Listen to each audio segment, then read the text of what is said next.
ready? It's the Roundtable with me, Robert Bannon. Welcome to the Roundtable, everybody. My name is Robert Bannon. You're listening to us on Broadway Podcast Network or watching us on Broadway World or over here on social media. One of my favorite things in the entire world is to talk to people who create music, who are songwriters.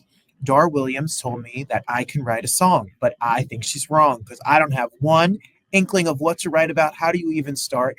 But I can sing them, and I'm going to sing every song that Steve Dorff ever wrote, and we'll be here till 2032. That's my plan. I'm going to start with Anne Murray and the Carpenters, go right down to Whitney, and we're going to sing them all.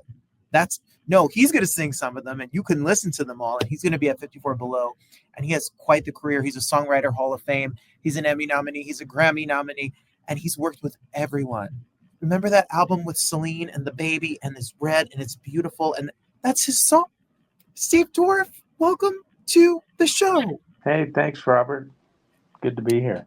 Congratulations on everything. The fact that you've made a living as a songwriter and as someone who writes music means you got some magic fingertips, some magic thoughts, and some magic work for sure.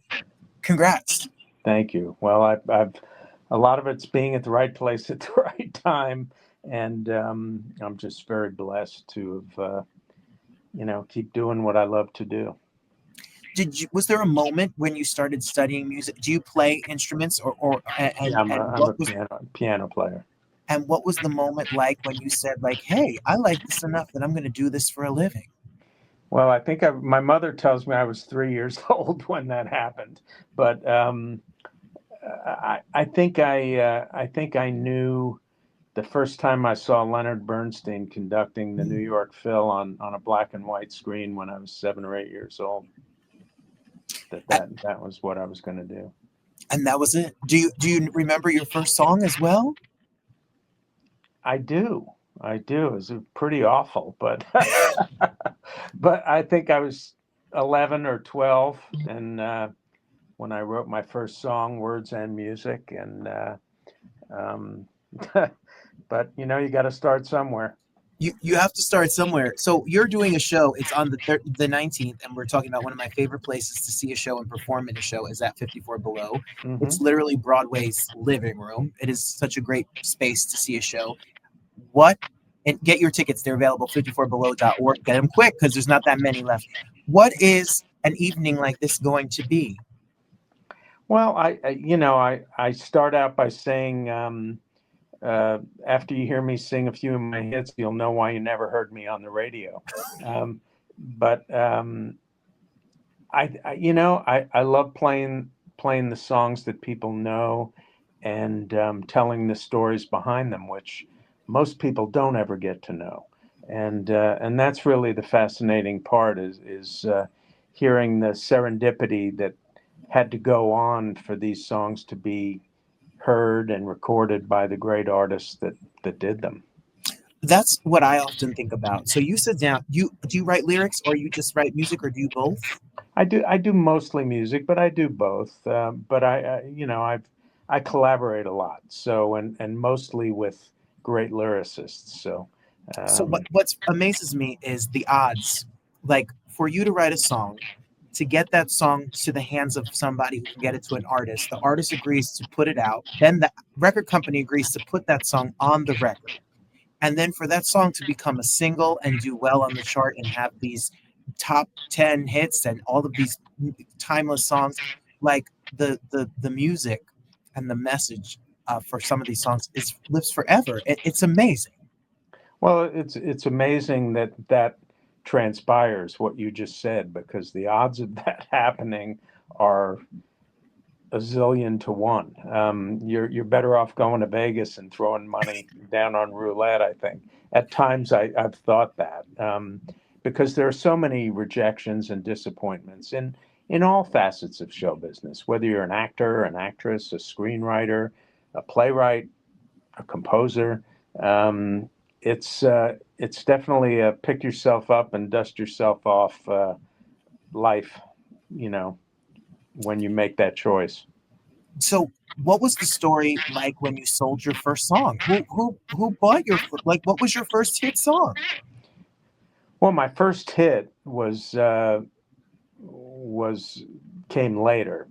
I had songs recorded when I was younger. When I was 17, 18, I was writing for some publishers and who gave me my first shot. And I had little records that got recorded. Nothing really ever came from them. And then I got my big break, so to speak, when I wrote a song for a Clint Eastwood movie called Every Which Way But Loose. And but at the time I was in Los Angeles and I was playing keyboards on sessions. I was a session player and an arranger. And on some of the record dates, artists would say, "Hey, anybody got a great song? I'm still looking for one more." And I'd go, "Yay, hey, here we go." And and again, just serendipity, having the right song at the right time for the right artist. So can we talk about some of them? I don't want to give away your show. I don't want to hear all the secrets because you got to buy your ticket. So years ago, I'm a huge fan of Low in my life. I love the Manilow. And I remember being a 12-year-old kid and reading that Marty Panzer wrote, a lot of Manilow hits, especially the early Manilow hits. And then there's Through the Years, which is a Kenny Rogers, not a Manilow song. So I wrote Marty a letter as a 12-year-old nerd. And I told Marty that I was a 12-year-old who was obsessed with Barry Manilow. And I even recorded my first demo was a bad version of Through the Years that I probably didn't pay you credit on, Steve. I probably owe you 42 cents. So how does something like that song come to be? And then do you get the lyrics first and then you come up with this melody and then it goes to Kenny Rogers? Well, with Marty, the lyric always comes first. And he would Marty and I have written about 15 songs together over the years, and his process is always to read me the lyric. He'd come over to the house or meet me for lunch, and he'd have a brown envelope, and this one night he came over to my house for dinner, and he pulled this manila envelope out, and I thought, oh, cool, he's got something for me. And he said, yeah, I want to read this to you. And he does his whole bit, which only Marty can do. He's very theatrical. And as he's reading me the lyric, I'm hearing the tune. And I yelled into my wife, how long before dinner? And she said, oh, about 15 minutes. And we ran to the piano and we had the song before dinner. What? That one, yeah, and we had. Now here's the thing that most people don't know. Before Kenny Rogers ever heard it, I pitched it to Clive Davis for Barry Manilow, and he passed. Barry was the first one to have a shot at it, and then I played it for Glenn Campbell, who I had just come off having a hit with, and Glenn listened to the chorus and. I said, no, I'm not really feeling it. And then Lionel Richie was the one who heard it and loved it and played it for Kenny. Clive can't get them all right. Can't get all of them right. That was because thank you for sharing that background, because Marty does a lot of music for Barry, did a lot of music for Barry Manilow, and then Kenny Rogers but Kenny's voice with that music and that lyric.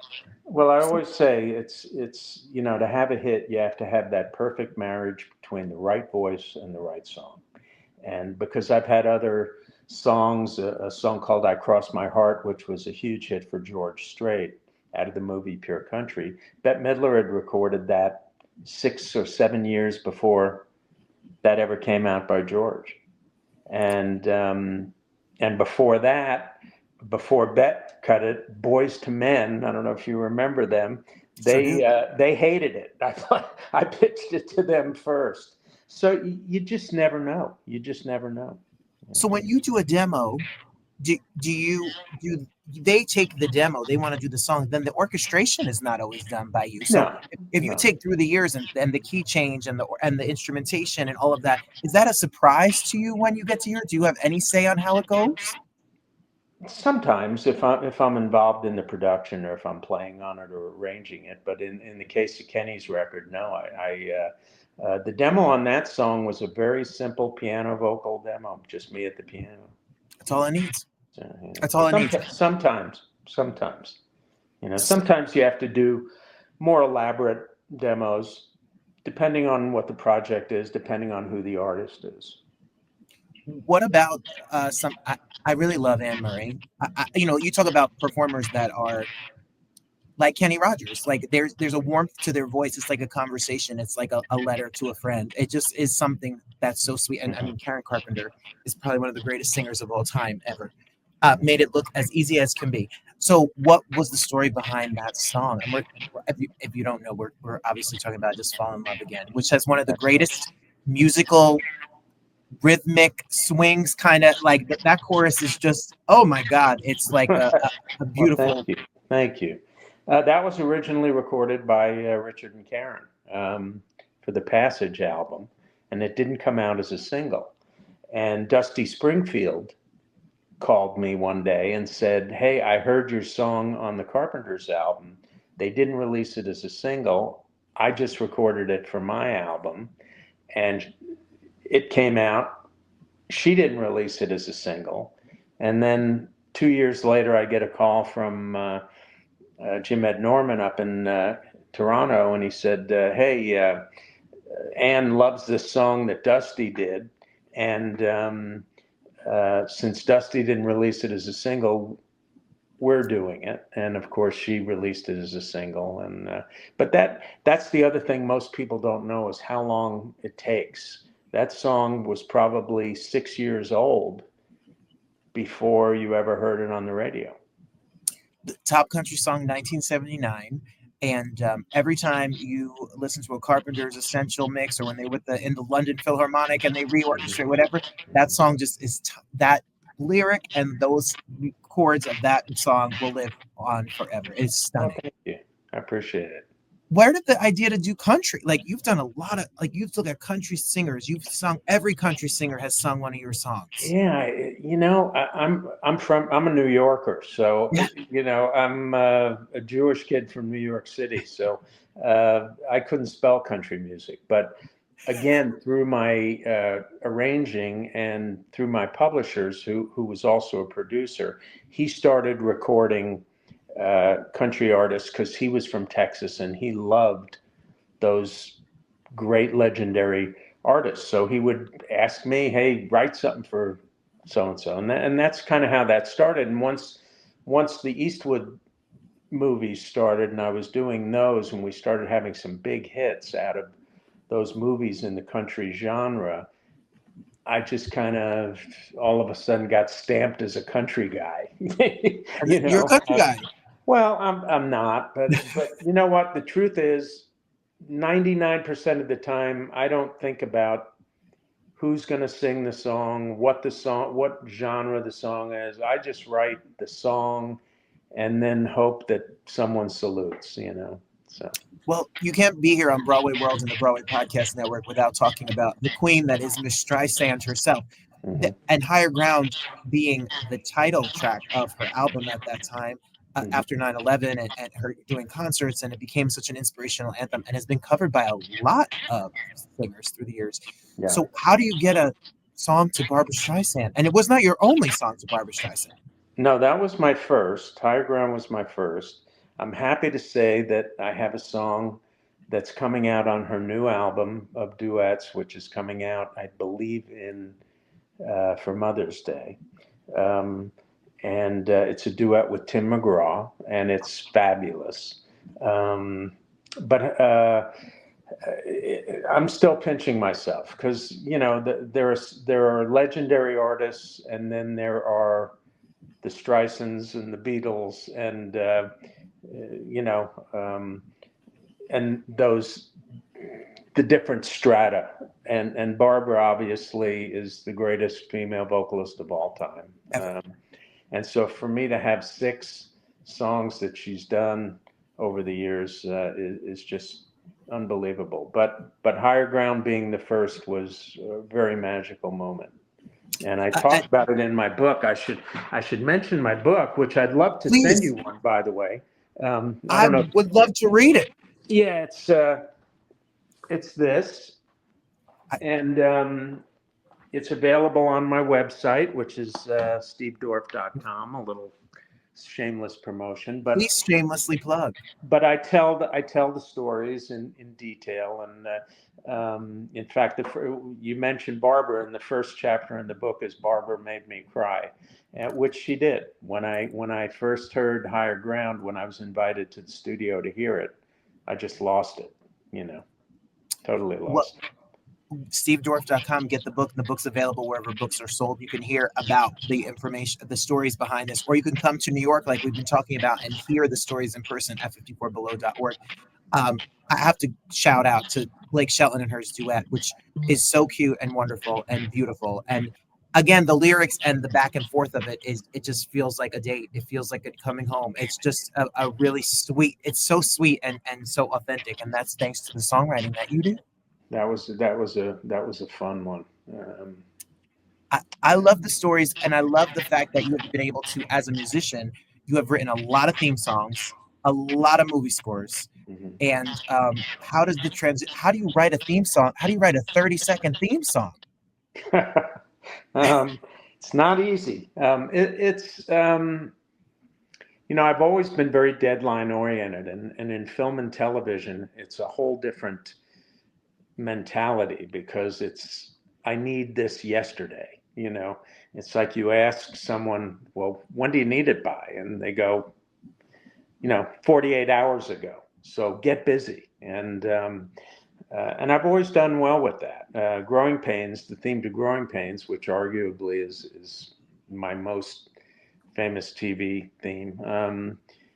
John Bettis and I wrote that in 15 minutes because we didn't think the show was going to go anywhere. We thought it was a total bomb.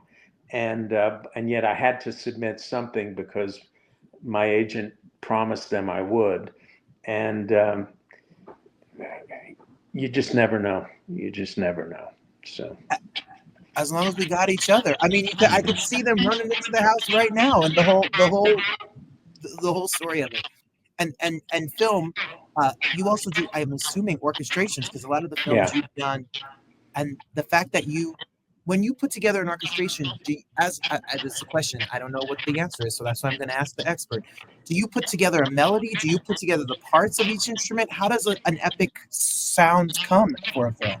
Well, I start with a theme, which I'll compose on the piano, and variations of that theme, and then when it's time to, look at the film and see where those cues fit within the film, then you time them and then you orchestrate them. And some can be just piano and strings, other scenes kind of cry out for woodwinds, and so you appropriately fit the picture, what's happening in the picture. I let the picture speak to me as to what the sound should be. And obviously it works. Sometimes, most of the times it does. Yeah.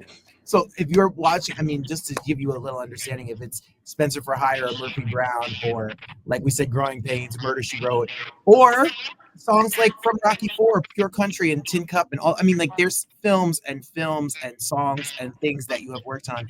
And now the foray, is that a word? That's why I don't write lyrics, Steve. Into musicals. Yes, I currently have 2 musicals that are making their way to the stage. It's a long road, but I think next year we have 2 that are going to open. One is called Say Goodnight. It's the love story of George Burns and Gracie Allen, and we're going to debut that in Dallas, Texas, next